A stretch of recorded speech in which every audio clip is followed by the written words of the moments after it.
Hey, welcome into Cajun Red Zone Radio, 103.7 and 103.7.com, Acadiana Sports Station. I'm BJ Thompson. I'm standing in front of a co-head coach, Reed Stringer, and tight end coach. And coach, you guys have been through this before, coming off a tough loss. How do you pick yourself back off the canvas and get ready for the next opponent? Well, you know, BJ, we got to pretty much do what we always do, and that's come to work every day. Work hard, have a great plan, find a way to get our young men, our kids to execute that plan, and we just got to go out and play ball. We're a good football team, and we're not going to let one loss define who we are as a team, who we are as a program. And we got a huge game this week, and we all know it. So we're going to have a great plan. We're going to come to work every day, and hopefully go have a good weekend up in Ruston this week. You know, Coach, obviously when you come off a game like that, it's easy to find all the negatives when you sit down in the film room. But with such a large group of younger kids you're playing right now, how much you have to balance that, correcting issues, and really trying not to be overly negative and trying to stay positive?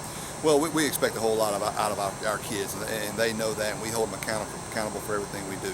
But at the same time, you know, when you go back and watch the film, it's never as bad as it seems. It's never as good as it seems. And there was a lot of really good things that our players did that I know me and the other coaches, we praise the good, but we're definitely gonna talk about the bad and do what we need to get it corrected. But you know, we feel good about some things we did in that game. There was a lot of good, more good than bad in that game. But unfortunately, the bad was huge plays like turnovers and giving up long plays on defense that we've got to cut down. But like I said, we're going to come out. We just had a great practice, probably one of the best practices we've had all year this Tuesday night. So we're going to keep that momentum and keep working towards putting this plan together and execute. Coach, one of the things that was more obvious is in the second half, and I don't know if it was the defense that was dictating or allowed you to do some things, but you know, Nixon found Nick Byrne for some open passes, used the tight end more in that second half.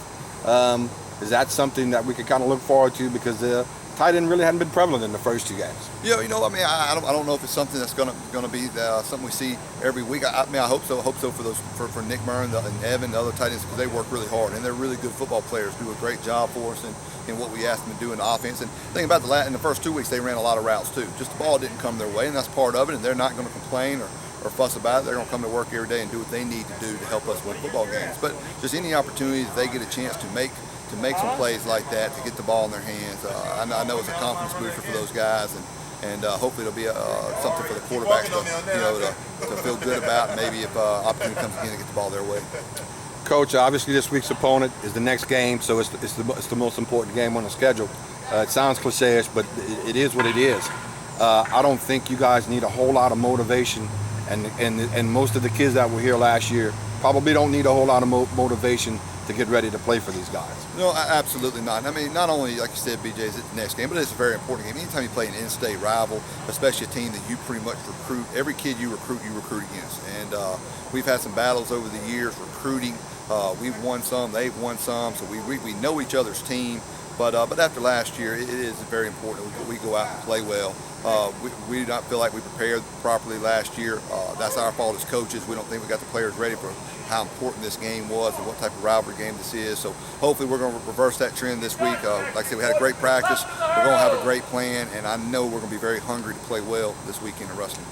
Okay, Coach, let's take a step back away from the field and talk a second. I know the word APC is probably not a very popular word this week, but we cannot not discuss it, because you had two big groups of recruits in this past two home games, and maybe just some comments that you're getting back from some of these kids that you're talking to now with this center. Well, first of all, BJ, the APC is an unbelievable facility, and it's not a bad word around here. It's a great word, and we're really enjoying it, and I know our kids are enjoying it. But you know, one of the big positives that we had coming off this game this weekend was the unbelievable turnout we had in recruiting. Some of the top seniors, juniors in the state, and the type of response we're seeing from them.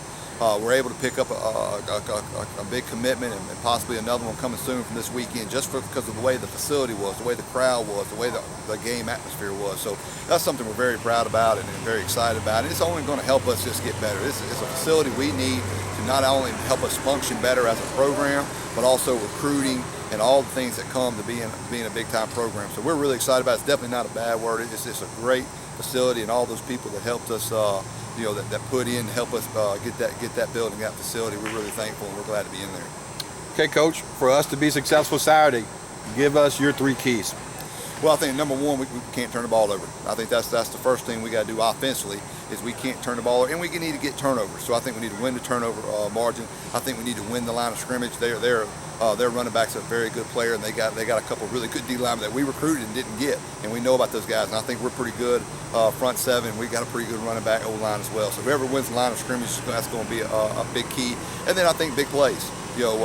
Whoever has the most explosive plays, they got the ability to do it. We've got the ability to do it, but we've got to find a way to stop the big play, make the big play, not turn the ball over, get turnovers, and win the line of scrimmage. And we got a chance to be victorious this weekend. Okay, Coach, as always, appreciate it. Best of luck to you guys the rest of the week. Stay healthy and go Cajuns. Thank you, BJ. Appreciate it, Coach.